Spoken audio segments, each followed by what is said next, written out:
For today's video, we're going to be talking about one of the most important concepts in cryptocurrency, which is how do you keep your cryptocurrency safe? Let's get started.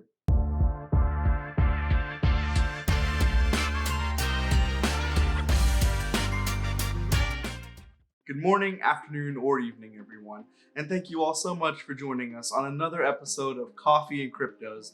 I'm Ryan, and today I'm drinking HEB's Christmas in a Cup coffee, which was made with a Chemex.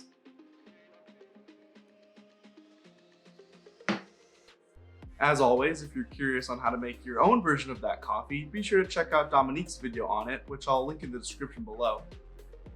It's been said for years now, but if you keep the cryptocurrency that you buy on a centralized exchange like Coinbase or Binance, you don't technically own it. What you have is in fact an IOU from that exchange. If that exchange has a liquidity crunch, they'll most likely freeze your crypto so you can't withdraw it, and then it'll vanish if they file for bankruptcy and implode financially. But how can this happen? First, we need to understand an important concept that lies at the heart of crypto, and that is public and private keys. No, I'm not talking about physical, tangible keys, but rather the cryptographic code that allows you to send, receive, and access your digital assets. Now, a public key comes in many forms and is usually made into some form of address. The public key is what you share with others so that they can send you crypto to that address. The private key is the one that essentially unlocks the transactions that are sent to the public key and proves ownership on the blockchain. Now, this key is not something you'd ever want to share, and luckily it's not designed to be easy to share either. For hardware wallets, your private keys are automatically set up, not visible, managed by the device, and kept secure with the seed phrase. More on that later.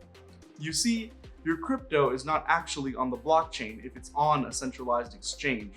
Rather, they are acting as custodians of your private keys and keeping all of your trades in their database. Your private keys, while they themselves are not on the blockchain network, are what signify that you own the crypto that is on the blockchain. This is why using a hardware wallet is known as self-custody, because you are in fact your own custodian of your cryptocurrency. You manage your private keys via your seed phrase and are therefore responsible for your own assets. Now, the best thing you can do is buy small amounts at a time on a centralized exchange, then send it as soon as you can to a hardware wallet. Hardware wallets are among the safest options for keeping your crypto safe because they keep your private keys offline from the internet. This is why using a hardware wallet is also known as cold storage. And this method is basically the most impervious to hackers. Many people new to cryptocurrency believe that the hardware wallet stores your actual cryptocurrency on it. If you were to lose your hardware wallet or if it was to get destroyed, you would somehow lose access to all your cryptocurrency, but that is not the case. If you buy your crypto on a centralized exchange and send it over to your hardware wallet, your crypto is safe if anything happens to that exchange or your hardware wallet. It will remain alive and well on the blockchain. All you need to do is purchase a new hardware wallet and, keeping your seed phrase, use it to recover your wallet. Now, learning to use a hardware wallet might at first seem cumbersome and daunting. I know it took me a while to make the leap as well, but I assure you it is not as intimidating as it seems. The main thing to remember is that you need to absolutely keep your seed phrase safe and never share it with anyone.